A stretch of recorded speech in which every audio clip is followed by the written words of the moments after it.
Okay, going to be diving into more asks here. I kind of went back a little bit to try to get these in the right order, and forgive me if I didn't, but we're going to start with this one. Just finished TWD, loved season 11. I don't know why everyone says it's the worst season, lol, actually one of my favorite seasons. I think they gave the perfect ending to the show, and I loved everything except for Rosita's death. Apparently Christian wanted to give closure to her character, but I really wanted to see her in the spin-offs. She was so badass, would have been interesting to see her in the CRM war, and she didn't even get to know Rick was still alive.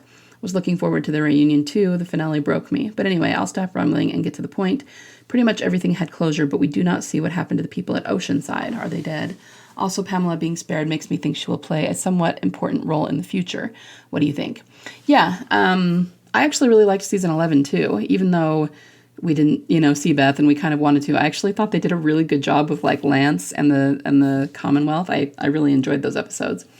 And yeah, I actually think that they had more in store for Rosita. There was some foreshadowing that I didn't think we ever truly saw the fulfillment of, but that's because she wanted to leave. She decided not to do the show anymore.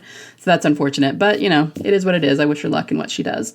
As to Oceanside, we don't really know. I mean, I don't think Oceanside necessarily exists as a full community anymore. It seemed like it got taken down so many times by so many different things. So I think they mostly, near the end, kind of got integrated into the other communities. And that's not to say that they won't go back and build up that community at some point, because it is a really valuable community in terms of trade, because they are so close to the ocean and they can get the fish and they can get things people need from the ocean that you can't get further inland. But I think the reason we didn't see it is that it just wasn't terribly important compared to everything else that was going on. So I don't think they're all dead. I think that they've just integrated into the other communities, and we may see some of them in the future. And I agree about Pamela. I do think that we will see her again. It's very obvious that they left her alive for a reason. All right. All right, next one. So I'll start this by saying I love and ship Bethyl with all my heart, but I have a question about Connie and Daryl's relationship. FYI, I personally don't ship them. Like, yeah, they're cute, but that's about it. We see multiple times they interact in a very affectionate way, and Carol teases him about dancing with her. Maybe shoot his shot and other stuff. Don't remember exactly, but he's always like, yeah, no. But does not give any answer whatsoever. He doesn't say no or yes or anything most of the times. Changes topic, at least from what I remember. Might be wrong. I think it could be due to the fact that he's afraid to get close to people like that, but maybe he actually wants to. Or it could be because he still thinks of Beth no matter what. I mean, Leah was pretty similar to Beth, except for her personality. I love that. And yes, he was affected by Leah, but she was also very toxic, so he wasn't that affected. And when he thought Connie was dead, yes, he was affected by it, and he tried looking for her, but wasn't remotely affected by that like he was when Beth died. I'm sorry if this whole thing was confusing. No, I understand. So I think this is a mixture of things. From more of an outside the show perspective, I kind of personally see it as Daryl was not really ready to embark upon romance until the time period where we saw him in France, okay? Because, and yeah, people think he's going to get together with Isabel. I don't think that's going to happen at all. I think they've gone out of their way to make it a platonic relationship. But in the final episode, he's clearly thinking about it. And, various times throughout the season, we see that he's thinking about marriage, about romance, about, the one guy whose name I'm blanking on right now, but he said, we've all got someone waiting for us. And Daryl's head went down when he said that. And that's actually really interesting because it's almost a way to prove, not that anyone listening to this needs this proof, but to certain other ships, it's a way to prove that he does not think of Carol or of Connie as a romantic relationship. Because if he did, he wouldn't be sad about that. He would be like, I do have someone waiting for me. They're back at Alexandria, but his head went down because he doesn't have anyone. And so he's clearly thinking about it, and he clearly wants that for himself. He wants a romantic relationship. He wants to be fulfilled in that way, to have a partner. And that was clearly a big part of the Daryl Dixon spinoff, okay? But my point is, before that, I just don't think he was quite there. I don't think he was quite ready. And it's probably for a lot of the reasons that you listed. He was still, in the earlier seasons, he still very much had Beth on his mind and his heart. And even if he got to the point where he has moved past that and could possibly have a romance with someone else, there was Leah, there was the toxicity of Leah, there was everything that was going on. There was the fact that he left. I mean, Rick affected him in a big way, even though obviously him and Rick are not romantic, despite certain ships to that effect. It just affected him in such a way that he would not have been really ready to sustain a relationship, as is kind of seen by his relationship with Leah. Things did not go well there, right? So I just think that's just kind of how it is in life sometimes. You know, you might be in a certain place in your life and be like, I cannot do this. I'm not ready for this. And then not very long later, 4 months later, 6 months later, you're like, okay, now I'm ready. And you truly are. So I think that everything that happened, a lot of why he was shutting down Carol in terms of him and Connie, there was a few reasons for it. I think it had pretty much been established then that him and Connie were just friends. And maybe it wasn't established in a way for us to see between the two of them. It's not like the two of them had a scene together where they're like, oh, yes, we are just friends. You know, that didn't happen. But there was that scene. Oh, I'm not going to remember. I want to say it's the beginning of season 9, but it might have been 10, where Kelly kind of makes an expression at Connie that makes it obvious that she thinks that there's something there between Connie and Daryl. And Connie shuts her down in a very harsh way about that. Okay, so at that point, I think that both of them, you know, whether they talked about it off camera or not, were on the same page that they were just friends. You know what I mean? So I think that's part of why he never says anything to Carol about maybe doing that. But I think you make a good point that he doesn't shut it down, and that shows that he's open to romance, but he clearly never pursues it with Connie, right? So anyway, I think that's most of what I have to say about that. I just think he was getting there, but he wasn't ready yet. And that might have been part of why they introduced Connie the way they did and teased her the way that they did to the audience, is just a way to show that romance is still coming up for him and he's getting there. He's not quite there yet, but it's coming, you know. And I think because so many people over the years have called Daryl an asexual character and he's never going to be with anyone, and they were trying to kind of warm up the audience and get them past that to realize that even though he hasn't been in a lot of relationships in the past, we're moving into a phase of his life when he will be. So you had Leah first, which was his, you know, much smaller, not soulmate, so very toxic and a badly kind of relationship, but it was still a relationship. It was still a step into the romance sphere for him. But he wasn't completely and totally ready to sustain a romantic relationship until the time period where we saw him in France. And now I believe he is. And that was part of what they were trying to show us, but it's not going to be with Isabel. It's going to be with, you know, somebody else. So I hope that answers your question. That's just my take on it and what I think the reasons behind all of that are. Do we know something regarding that scene in season 6, episode 3, where Daryl is on his bike trying to lure the horde away? And I think circles back or something. Don't remember what it was, but it was very suspicious. I think you mentioned in an interview he was asked some time ago probably and said it would make sense in the future or something along those lines. Yeah, I have talked about this a lot. So we have not seen the fulfillment of it yet. We did see a repeat of it a little bit in Leah's storyline, but it's kind of a template they use for Daryl where he is doing one thing. He is very set on his path and he 100% is going in one direction, right? And then he changes his mind and kind of circles back around to do something else. And so that's what happened in 603.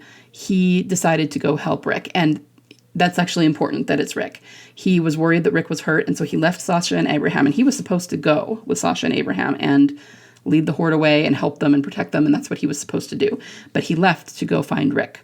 And then he decided, after doing that for a little while, that he needed to go back onto his original path.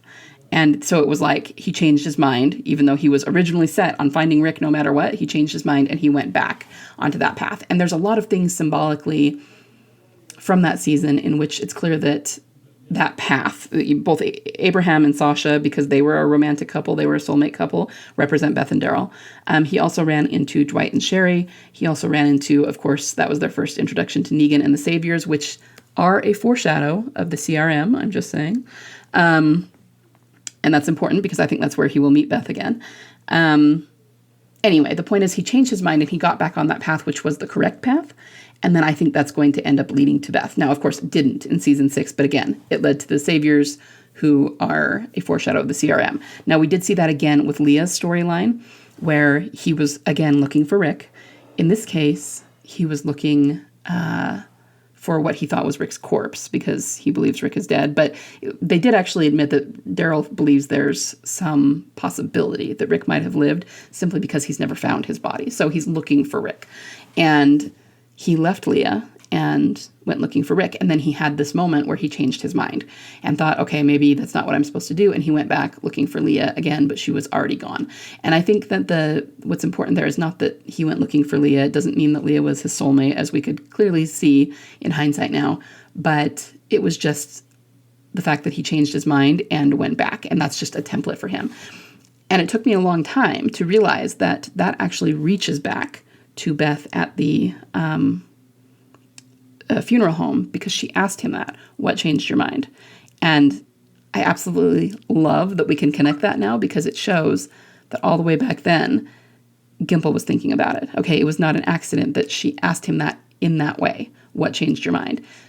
And the answer was her. She changed his mind. Being with her changed his mind. So the whole changing your mind and then doubling back to a different route, it has everything to do with Beth. And I think that we're going to see it again. I kind of wonder if even in France or wherever he is at the time with Carol, that they're going to hear something of Rick. It would make sense if we heard it on the radio, because we've had so much radio symbolism. And he goes looking for Rick, but then he changes his mind yet again and doubles back. And that's how he runs into Beth. Like, that is the thing that would make the most sense to me to fulfill the symbolism that we've seen several times with him over the season. So that's what it is from 603. It's just a symbolic template, but we have not seen the final fulfillment of it yet. So, and I think that when we do, it will be how Daryl finally comes face to face with Beth again. So, now that I'm thinking about it, you could even possibly relate that to Rick in this episode of The Ones Who Live, because his first path that he was pursuing was escape, right? He was getting out of there. No matter what, he was going to get away. And then he sort of changed his mind and decided to accept it. But staying in the CRM, joining up with the actual militia, joining the army and going on that mission is what brought him face to face with Michonne. You see what I mean? So it works for them too. And I think that's exactly, that pattern. It's not going to be in the same place, in the same time, in the same situation, but that same pattern will hold true for Beth and Daryl as well. So actually, I'm really glad you brought that up. I hadn't thought about that in terms of how Rick and Michonne met again. So that's super cool. Okay, I think we can do one more. Me again, the one that finished S11. Hi there. How many years has it been? When they show everyone at the end of the episode, I'm confused as to why they didn't say it. Kind of weird. You and all of the known world who watch TWD. Everybody went on and on about how long it had been, because they purposely were very, very vague about it. And it's hard to know what year it is or how long or how it intersects with what Rick and Michonne are doing. I mean, I couldn't give you an exact on that. It may have only been a year or two. I don't know. I think a lot of people were thinking it had been like 5-10 years because Jerry's kids were older. But I don't think it's been that long. I truly don't. I mean, a year maybe. Eugene and okay, I'm blanking on his wife's name. They had a baby that was not very old, and yeah, of course, they might have been together for 3 or 4 years and then had a baby. But I don't think that. I think that they were showing us they had a baby to give us an idea of the time that passed, and I think pretty quickly after the finale, she was pregnant, right? And so I don't think it's been that long. I think it's been like a year, but I don't know for sure. Okay, that's just my guess. And, you got to realize that kids can grow a lot in a year's time or a year and a half's time. And we first saw Jerry's kids in season, 8 or 9. I mean, I want to say it was probably season 9. So, and he, at that point, already had 2 or 3 kids. So, you know what I mean? They're trying to confuse us on purpose because they don't want us to be able to nail down the timeline. So we can't say for sure. But I don't think it's been as long as most people are thinking that it's been. It's especially interesting that in The Ones Who Live, they went back to 5 years after the bridge. And then pretty quickly, I mean, we saw another season pass, but it doesn't seem like it took Michonne that long after she left to find Rick. It's not saying it's been 8 years, it's been 10 years. No, they're sticking with the 5 and the 6 year thing. So even though, probably a little bit longer past than that at Alexandria, these two timelines are going to line up pretty quickly, I think. Daryl in France and the end where Alexandria was, and wherever Rick and Michonne are, they're going to come together, and it's not going to have been very much longer, I don't think. So we'll just have to wait and see where it goes. And I wish I could give you a better answer, but the truth is, nobody really knows. So, all right. We are going to stop there for today, and I will be back soon.